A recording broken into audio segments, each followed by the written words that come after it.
আমার নাও বানিয়ে তাকে রবেলম ইয়াজল নেক আমল রিসালার উপর যে কেউ করে আমল। আলহামদুলিল্লাহি রাব্বিল আলামিন, সালাতু ওয়াসসালামু আলা খাতামিন নবিয়্যিন, আম্মা বা'দ, ফাআউযু বিল্লাহি মিনাশ শাইতানির রাজীম, বিসমিল্লাহির রহমানির রহিম।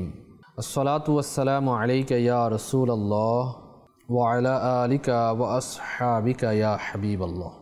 আসসালাতু ওয়াসসালামু আলাইকা ইয়া নবিয়্যাল্লাহ ওয়া আলা আলিকা ওয়া আসহাবিকা ইয়া নূরাল্লাহ।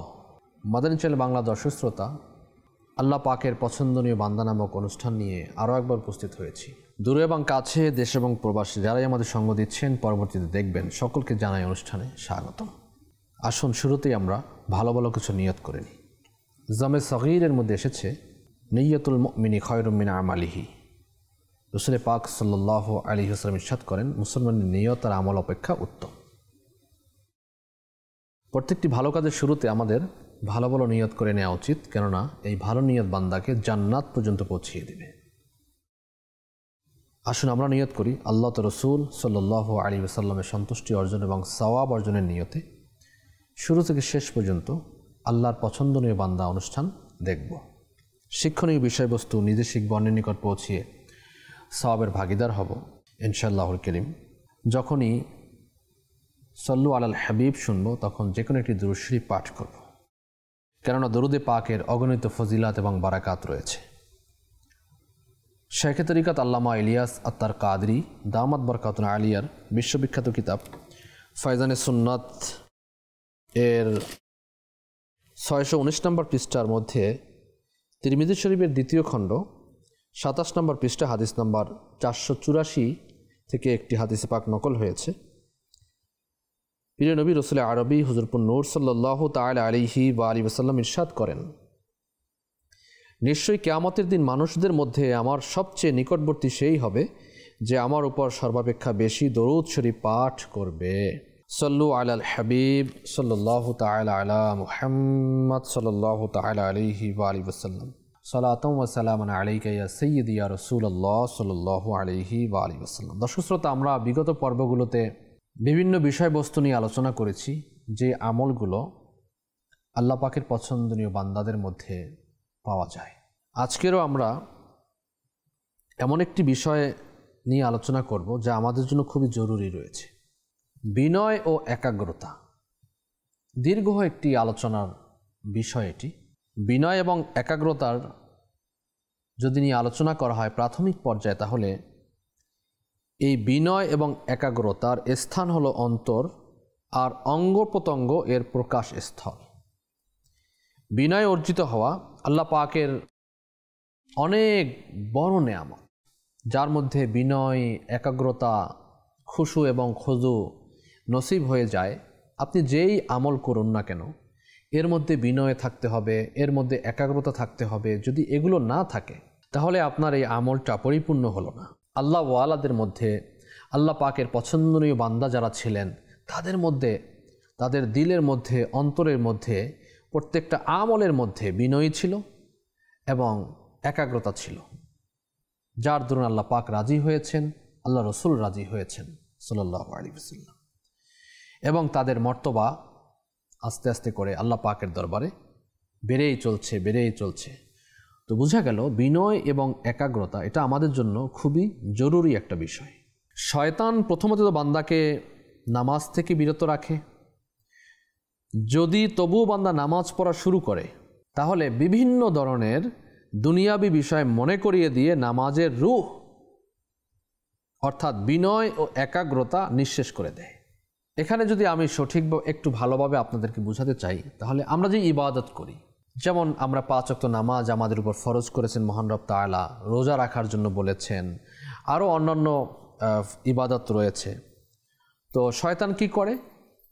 শয়তান প্রথমত এই কাউকে নামাজ থেকে বিরত রাখলো, কিন্তু বান্দা বিরত রইল না। শয়তানের ওয়াসওয়াসায় না পড়ে সে নামাজ পড়া শুরু করলো। এখন শয়তানের যে প্রচেষ্টা সেটা কিন্তু বন্ধ হয়নি।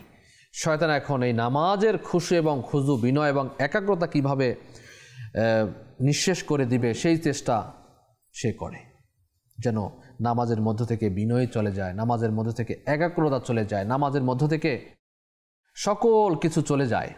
এর যে একটা রূহ রয়েছে, নামাজের যে একটা মিষ্টতা রয়েছে, নামাজের যে ফজিলত রয়েছে, নামাজের যে নামাজ আদায় করলে প্রশান্তি লাভ করা যায়, এই নামাজের মধ্যে আল্লাহ তাআলা রাসূল সন্তুষ্ট হবেন, এই নামাজই মানুষকে খারাপ কাজ থেকে বিরত রাখবে। শয়তান সেই জিনিসগুলো বিনষ্ট করে দেয়। একাগ্রতা, বিনয়, খুশু এবং খুজু প্রত্যেকটা ইবাদতের মধ্যে আমাদের হওয়া উচিত, যা আল্লাহ ওয়ালাদের ইবাদতের মধ্যে ওতপ্রোতভাবে পাওয়া যেত। তো এজন্য বুজুর্গানে দ্বীনরা বিনয় একাগ্রতা সহকারে ইবাদত করতেন, বিনয় ও একাগ্রতা সহকারে নামাজ আদায় করতেন, রিয়াজত করতেন। আমাদেরও উচিত এই বিনয় ও একাগ্রতা, বিনয় ও নম্রতা অর্জন করার জন্য প্রবল চেষ্টা করা, শয়তানকে বিফল করে দেয়া, শয়তানের চেষ্টাকে বিফল করে যেন বিনয় এবং নম্রতার মাধ্যমে আমরা আল্লাহকে রাজি করতে পারি, ইবাদতের মধ্যে যেন খুশু এবং খুজু চলে আসে, সেই জন্য প্রবল চেষ্টা করা উচিত এবং তা পাওয়ার জন্য আল্লাহ পাকের নিকট দোয়া করা উচিত, চেষ্টা করা উচিত।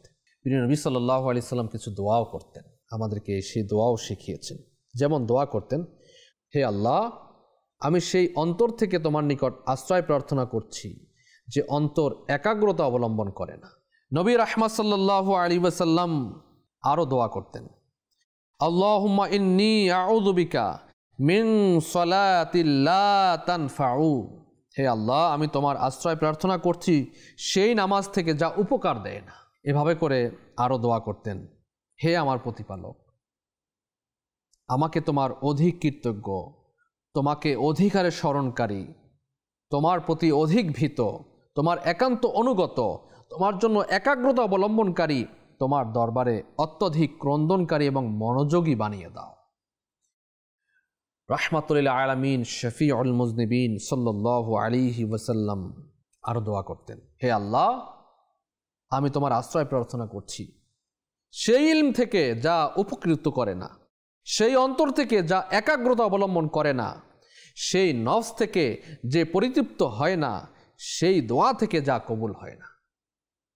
দেখুন কত সুন্দর সুন্দর দোয়া রাসূল পাক সাল্লাল্লাহু আলাইহি ওয়াসাল্লাম আমাদেরকে শিখিয়েছেন, তিনি দোয়া করতেন। নিশ্চয়ই রাসূল পাক সাল্লাল্লাহু আলাইহি ওয়াসাল্লাম বিনয় এবং নম্রতার মতো প্রতীক ছিলেন। তিনি নবী রহমত ছিলেন, যার মাধ্যমে বিনয় নম্রতা সৃষ্টি হয়েছে, আল্লাহ পাক দান করেছেন, তাই না? তারপরও তিনি দোয়া করতেন। আমাদের দোয়া করা উচিত আল্লাহ পাকের নিকট।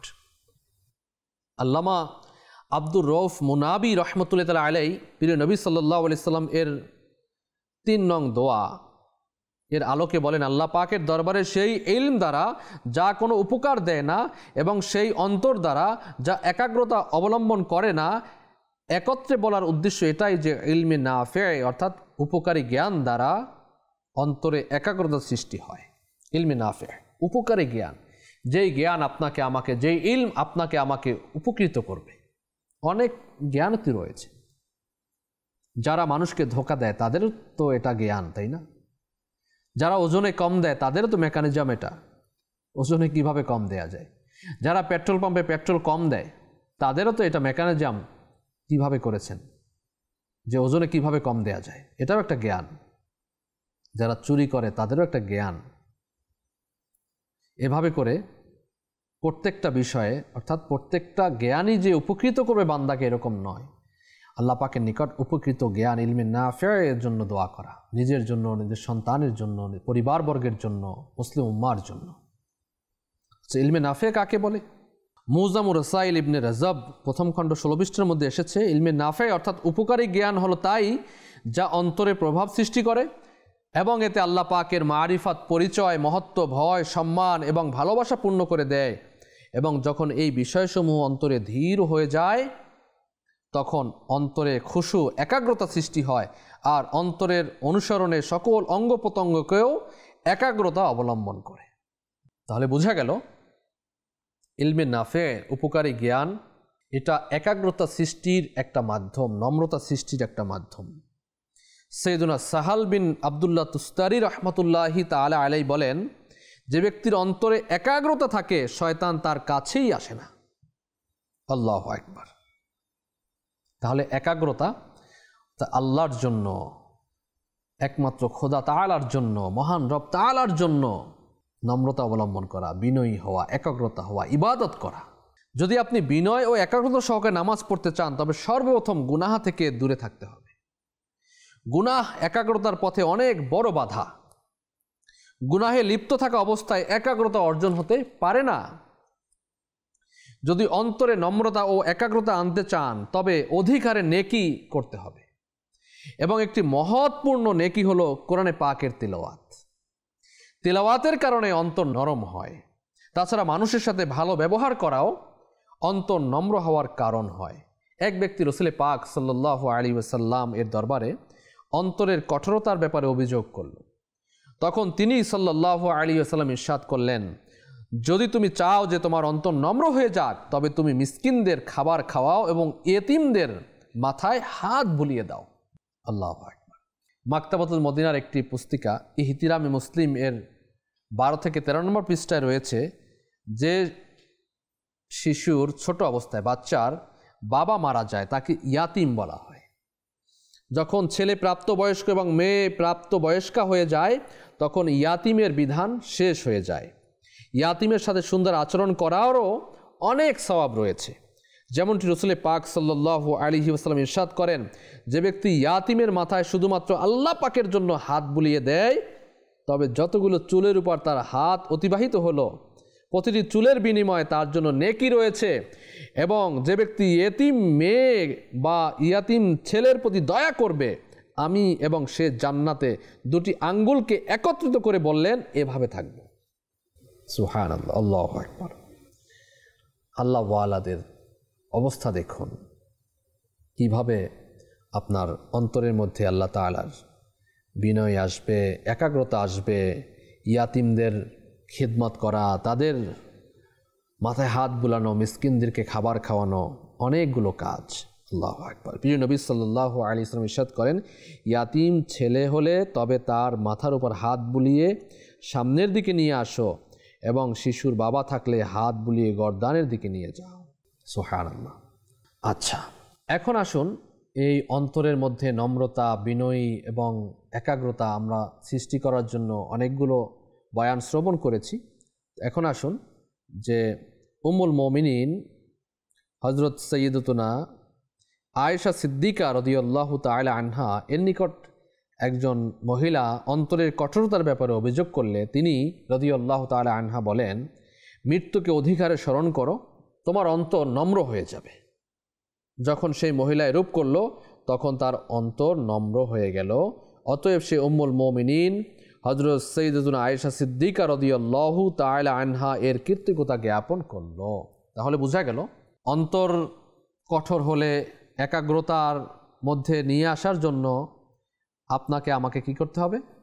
আপনাকে আমাকে নিশ্চয়ই অন্তরে কঠোরতা দূর করার জন্য বিভিন্ন জিনিস অ্যাপ্লাই করতে হবে। যেমন এখানে তেলাওয়াতের কথা বলা হয়েছে, এখানে মৃত্যুর কথা স্মরণ করার কথা বলা হয়েছে। তো এই জিনিসগুলো আমরা যখন স্মরণে রাখব তাহলে দেখা যাবে আল্লাহ পাকের দয়া হবে আমাদের প্রতি। আল্লাহ পাকের দয়া হলে আল্লাহ পাক আমাদের অন্তরকে একাগ্রতার ভাণ্ডার করে দিবেন। যখনই আপনি আমি ইবাদত করব তখনই এই একাগ্রতার সাথে যদি আমরা ইবাদত করি তাহলে দেখবেন ইবাদতের মধ্যে একটা মিষ্টতা আসবে, করে শান্তি লাভ হবে, প্রশান্তি হবে এবং ধাপে ধাপে আমরা আল্লাহ পাকের দরবারে আমরা গিয়ে অনেক উপরের লেভেল অর্জন করতে পারব। এবং যখন আমরা দুনিয়া থেকে বিদায় নিব তখন আল্লাহ ওয়ালাদের ওসিলাতে এই একাগ্রতার বদৌলতে আল্লাহ পাক আমাদের কবরকেও জান্নাত করে দিবেন। আমরা ইনশাল্লাহ জান্নাতের মধ্যে থাকার ব্যবস্থা আল্লাহ পাক আমাদের জন্য করে দিবেন ইনশাআল্লাহুল কারীম। সেজন্য প্রিয় স্নায়ী ভাইরা আমাদেরকে সবসময় এই একাগ্রতা আমাদের অবলম্বন করতে হবে। একাগ্রতার পথে যে গুনাহ করা এটা অনেক বড় বাধা, সেজন্য আপনাকে আমাকে গুনাহ থেকে বেঁচে থাকতে হবে, গুনাহে লিপ্ত থাকা অবস্থায় একাগ্রতা অর্জন হয় না, সেজন্য আপনাকে আমাকে গুনাহ থেকে বেঁচে থাকতে হবে। কোরআনে পাকের তেলাওয়াত বেশি করে করতে হবে। মিসকিনদের আপনি খাবার খাওয়াতে পারেন, ইয়াতিমদের খিদমত করতে পারেন, তাদের মাথায় হাত বুলাতে পারেন, মৃত্যুর কথা স্মরণ করা যেতে পারে। এবং যেই দোয়া আমরা শিখলাম, নবী রহমত সাল্লাল্লাহু আলাইহি ওয়াসাল্লাম আমাদের জন্য যেই দোয়া করেছেন, যেই দোয়া করার জন্য বলেছেন, সেই দোয়াগুলো আমরা কি করব? আমরা ইনশাআল্লাহ তাআলা করব এবং আল্লাহ পাকের দরবারে সব সময় ফরিয়াদ করব। দেখুন, আপনি আমি যেখানেই থাকি না কেন, ইবাদত বন্দেগী আমরা যতটুকুই করি, সেই ইবাদত বন্দেগীগুলো যদি সঠিকভাবে আমরা না করি, এখন নামাজ পড়ার জন্য হুকুম হয়েছে, যে যেমন তেমন করে আমি নামাজ পড়ে নিলাম, রোজা রাখার হুকুম হয়েছে, আমি যেমন তেমন করে রোজা রেখে নিলাম, তাহলে দেখা গেল উপোসের জায়গায় উপোস তো হলো, এই রোজা আমার জন্য কোনো কাজে আসলো না। নামাজ তো হয়ে গেল, আমি নামাজ পড়ে নিলাম, কিন্তু নামাজ আপনার আমার কোনো কাজে আসলো না। তাই প্রিয় ভাই, আমাদের উচিত হচ্ছে যে আমরা আমাদের ইবাদতগুলোর মধ্যে একাগ্রতা নিয়ে আসি, যা আল্লাহ ওয়ালাদের একটা প্রথম কাজ ছিল, যে তারা যেই কাজই করতেন, সকল কাজই তারা আল্লাহ তাআলার সন্তুষ্টির জন্য করতেন। ইবাদত বলেন, রিয়াজত বলেন, যা কিছু করতেন একাগ্রতার সাথে করতেন, বিনয় এবং নম্রতার সাথে করতেন, খুশু এবং খুজুর সাথে করতেন, যেন এই কাজটা আল্লাহ পাকের সন্তুষ্টি লাভের মাধ্যম হয়, এই কাজটা জান্নাত লাভের মাধ্যম হয়, এই কাজটা জাহান্নাম থেকে বাঁচার মাধ্যম হয়। এমন নয় আপনি আমি ইবাদত করলাম, সেই ইবাদত জাহান্নামে যাওয়ার মাধ্যম হলো। কেন ভাই? ইবাদত তো আল্লাহ পাকের সন্তুষ্টির জন্য হওয়া উচিত ছিল এবং জান্নাত লাভের মাধ্যম হওয়ার কথা ছিল। সেখানে ইবাদত এমনভাবে করলাম, রিয়াকার ইবাদত হলো, তো এই ইবাদত তো কোনো কাজে আসবে না, জাহান্নামে যেতে হবে। তো এজন্য আমার দর্শক শ্রোতা নিকট অনুরোধ থাকবে, যেন আমরা যখনই যে কোনো কাজ করব, কাউকে দান খয়রাত করব, কাউকে আমরা উপকার করব, নামাজ পড়ব, রোজা রাখব, হজ করব, জাকাত দিব, যা কিছু করব না কেন, যতই ইবাদত করব না কেন, এর মধ্যে বিনয়ী, নম্র, একাগ্রতা, আল্লাহ সন্তুষ্টি যেন এগুলো চলে আসে। এগুলোই ছিল আল্লাহ ওয়ালাদের কাজ, আল্লাহ ওয়ালাদের পছন্দনীয় কাজ। আল্লাহ পাক আমাদেরকে এই পছন্দনীয় কাজ করা তৌফিক দান করুন এবং নিজ অন্তরকে একাগ্রতার ভাণ্ডার তৈরি করার তৌফিক দান করুন। সেজন্য যেই কাজগুলো আমরা এখানে শুনলাম, সেই কাজগুলো যেন আমরা করতে পারি, সেই তৌফিক মহান রব তাআলা আমাদেরকে দান করে দিন। আমিন বিজাহি খাতামিন নবীন সাল্লাল্লাহু তাআলা আলাইহি ওয়া আলিহি ওয়াসাল্লাম। আজ এ পর্যন্তই। আগামী পর্বে আমরা অন্য আরেকটি বিষয় নিয়ে আলোচনা করব, আল্লাহ ওয়ালাদের কাজ সম্পর্কে, আল্লাহ ওয়ালাদের ইবাদত সম্পর্কে, রিয়াদত সম্পর্কে, যেন আমরাও আল্লাহ ওয়ালাদের সাথে জান্নাতে যেতে পারি, আল্লাহ ওয়ালাদের সাথে সম্পৃক্ত হতে পারি এবং আমাদের নামগুলো যেন আল্লাহ পাকের পছন্দনীয় বান্দাদের নামের তালিকার মধ্যে উঠে যায়। সেজন্য আমরা তাদের আমল, তাদের কার্যাবলী, তাদের ইবাদতগুলো আমরা জানব এবং তারা কিভাবে ইবাদত করতেন, তারা কিভাবে জীবন যাপন করতেন, এগুলো জানব এবং আমল করার চেষ্টা করব। আল্লাহ পাক আমাদেরকে তৌফিক দান করুন। ভালো থাকুন, সুস্থ থাকুন, দেখতে থাকুন মাদানী চ্যানেল বাংলা। সাল্লু আলাল হাবিব সাল্লাল্লাহু তাআলা আলা মুহাম্মদ সাল্লাল্লাহু তাআলা আলাইহি ওয়া আলিহি ওয়াসাল্লাম। ওলি তোমার নাও বানিয়ে তাকে রবেলম ইয়াজল, নেক আমল রিসালার উপর যে কেউ করে আমল,